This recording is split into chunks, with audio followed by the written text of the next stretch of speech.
Speedometer tampering 100% होऊ शकतं। बऱ्याच वेळेला असं जाणवतं की काही गाड्यांचं मीटर टेम्पर्ड केलेलं असतं।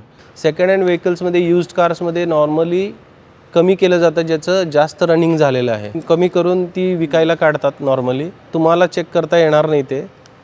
ते प्रॉपर इलेक्ट्रिशियन किंवा मग जो मीटरचं काम करतोय त्याला दाखवायला लागेल ते। ऑर एल्स अजून एक सोपी पद्धत आहे, आता सगळं ऑनलाईन आहे सिस्टीम।